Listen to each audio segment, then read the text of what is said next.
The snow started falling before dawn, the slow, quiet kind that doesn't announce itself with drama, just persistence. By the time I finished my first coffee, the world outside had softened into white edges and muted sound. Forecasts had warned of a whiteout by midday.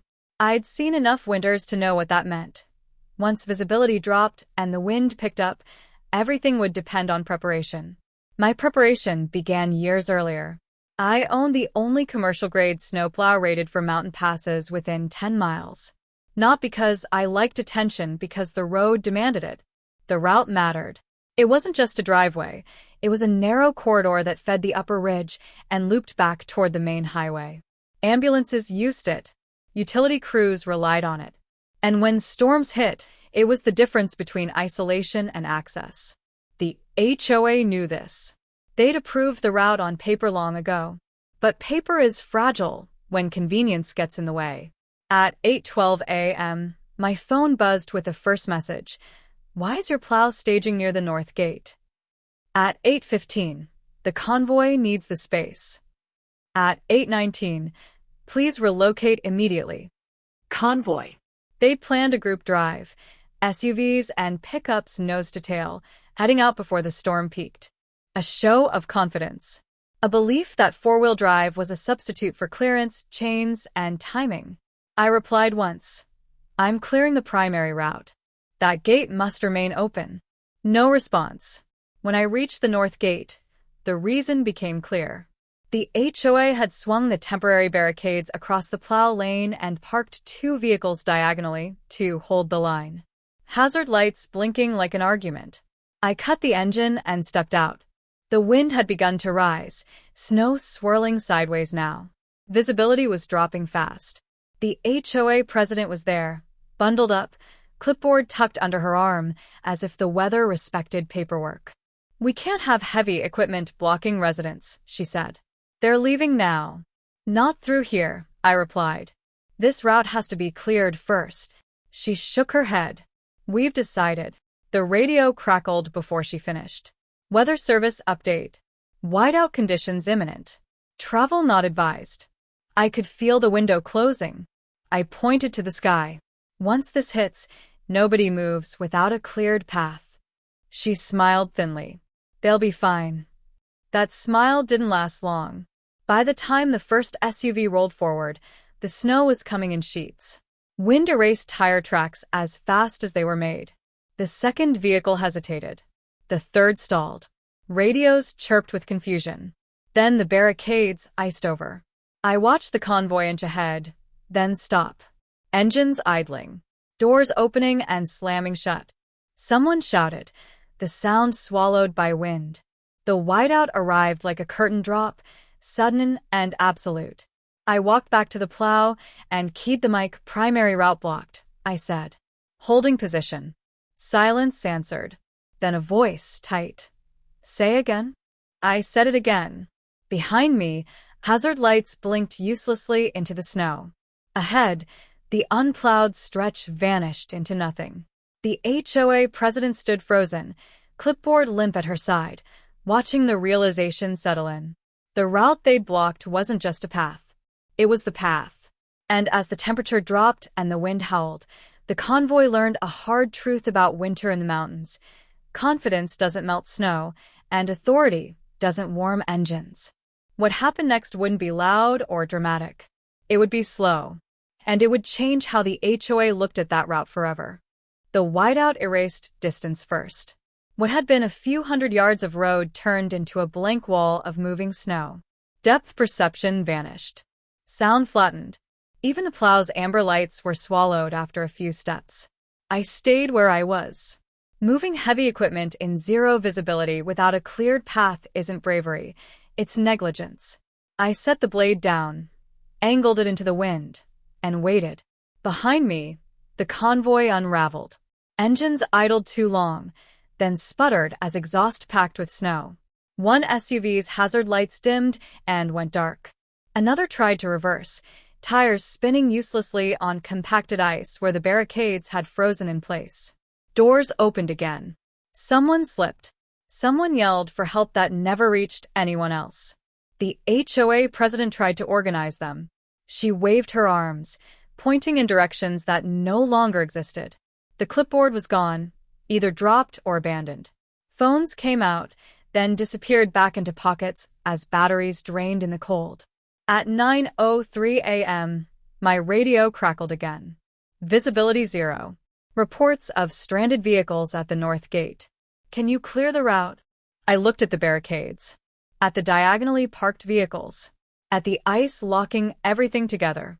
Negative, I said calmly. Route is blocked by HOA placement. I can't plow through occupied vehicles. A pause. Then, understood. That word carried weight. The temperature kept falling. Wind chill pushed well below safe levels for exposed skin. People clustered together now, backs to the wind, stamping their feet. Confidence had drained out of the scene, replaced by the quiet math of survival. The HOA president finally approached me, leaning into the wind, face tight with cold and something else. "We need you to move," she said, voice raised. "They're freezing." "I told you this lane had to stay open," I replied. "I can't clear what you blocked." She looked back at the convoy, at the stalled vehicles, the white blur where the road should have been. The realization landed hard. No plow meant no exit. No exit meant time. And winter is ruthless with time. She keyed her phone, hands shaking, and made a call. Then another. Voices rose, then disappeared into the storm. The word emergency floated once, then was gone. Minutes stretched. The radio came alive again, this time with coordination. Emergency services acknowledged the situation but couldn't reach the gate without a cleared route. Utility crews were grounded. Tow trucks were hours out, if they could come at all. Everything funneled back to the same fact. The only machine capable of opening a path was sitting 10 feet away, idle, compliant, and blocked by HOA decisions. The president turned back to me. Her voice dropped. "What do you need?"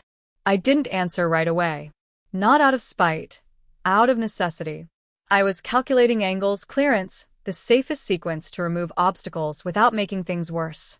"Barricades moved," I said. "Vehicles out of the lane. And nobody walks in front of the blade." She nodded quickly. Too quickly. Orders went out. People scrambled, fighting frozen locks and iced-over doors. It took time. Time they no longer had. When the lane finally cleared, I climbed back into the cab and eased the plow forward. The blade bit into the drift, snow rolling away in heavy arcs. The road reappeared inch by inch, like a memory being restored. Behind me, the convoy followed, slow, careful, humbled. The Whiteout didn't lift, but the route did. And as we moved, one truth became impossible to ignore. The HOA's authority had frozen the moment the storm hit, but preparation was still moving. That difference was going to matter long after the snow stopped falling. The convoy moved at a crawl. 10 miles per hour felt reckless in that wind, so we did 5. The plow led, blade down, lights cutting a narrow tunnel through the white. Behind me, engines followed in a single file line that looked nothing like the confident group drive the HOA had planned. No radios now. No commentary. Just the steady rhythm of cleared road and the unspoken agreement to do exactly what the machine in front allowed. By the time we reached the lower junction, the storm was at full strength. I pulled off at the turnaround and lifted the blade. The convoy continued, headlights shrinking into the haze until they vanished entirely. Only then did I feel how cold it had become. The cab thermometer blinked a number nobody likes to see, especially not with wind like that. I stayed put, because the job wasn't done. The primary route still needed to stay open for emergency access for utilities, for anyone else who hadn't tried to outrun the weather and failed. I turned the plow back toward the ridge and started another pass. That's when the messages started again. Not demands this time. Questions. How long can you keep this open? Do you think more snow is coming? Is it safe to stay put? I answered only what mattered. Short. Clear. No commentary. Yes. Another 6 hours at least. Safer than moving. The HOA president didn't message. Instead, she showed up, on foot, wrapped in layers that weren't quite enough. She stood well back from the blade this time, hands buried in her pockets. I didn't realize how fast it could turn, she said. I told you, I replied, not unkindly. She nodded, eyes on the road as another gust erased my last pass within minutes. We thought four-wheel drive meant something. It does, I said. Just not what you think. The whiteout held until late afternoon. By then, the route had been cleared enough times that the snow began to lose the fight. Drifts still formed, but they broke instead of building. The difference between control and chaos was measured in inches and repetition. Word spread quickly. Residents who had stayed home began checking in. Emergency services confirmed they could reach the ridge if needed. Utility crews staged nearby, ready to move when visibility improved. The HOA sent out an update. It was brief. Uncharacteristically so. Primary access route is being maintained. Please remain indoors. Follow guidance from equipment operators. No names. No authority claims. Just facts. When the storm finally loosened its grip, the damage was limited. No stranded vehicles. No injuries. No calls for rescue. The convoy made it out. The ridge stayed connected. As dusk settled in, the HOA president approached one last time. Her posture was different now, less rigid, less certain. We'll revise the route policy, she said. Put it in writing. Make sure it doesn't happen again. I shut down the engine and stepped out into the quiet that follows a hard storm. Snow still fell, but gently now, like an apology. Do that, I said. And don't block it again. She nodded. No argument. No clipboard. The lesson didn't need repeating. Because everyone had felt what happens when authority meets weather without preparation, and when decisions made in comfort are tested by cold reality. The whiteout had frozen more than engines that day. It froze assumptions. And when things thawed, only one rule remained standing. On this mountain, access isn't about control. It's about respect for the route, the timing, and the people who keep it open when everything else shuts down. The next morning arrived clear and painfully bright. Snow glittered across the ridge like nothing had happened, the kind of calm that tricks people into forgetting how close things came to going very wrong. But the evidence was everywhere. Abandoned barricades half buried in drifts, tire tracks frozen mid-turn, and vehicles parked where they hadn't planned to stop. The HOA called an emergency meeting by noon. This time, it wasn't about rules or complaints. It was about liability. Residents filled the room in heavy coats, voices low, eyes tired.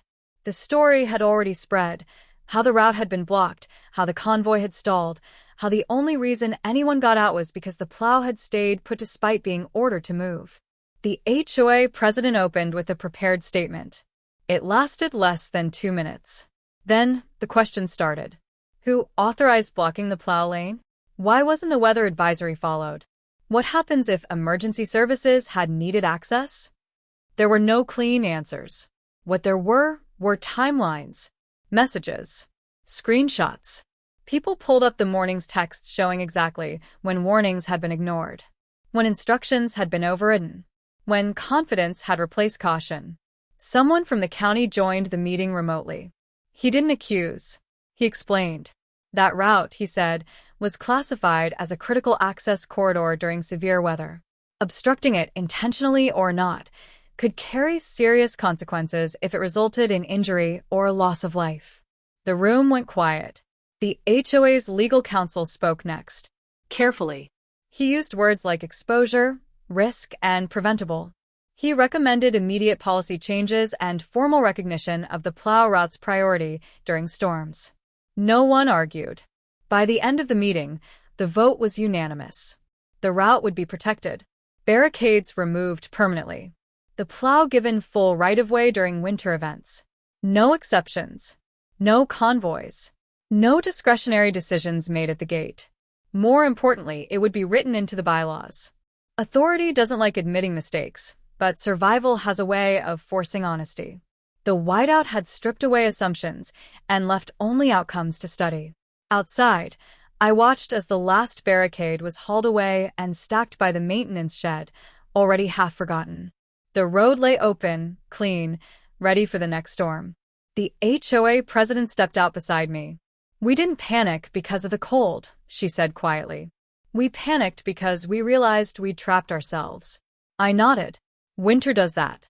She looked down the route, then back at me. "Thank you for holding your ground." I didn't respond right away. Because the truth was simple, I hadn't held my ground out of defiance. I'd held it because when the whiteout came, someone had to. And next time it did, there would be no debate at the gate. Only a clear path forward, carved not by authority, but by experience. Winter didn't apologize. It never does. A week later, another storm rolled in, smaller, quieter, but sharp enough to test whether anything had actually changed. This time, there were no barricades at the gate. No convoy forming at dawn. No messages asking me to move. The route was clear before the first flake hit the ground. I ran the plow through the ridge methodically, the way you do when the job is understood instead of debated. Residents stayed home. Emergency services checked in once, then again later, confirming access was open. The system worked, not because it was forced, but because it was respected.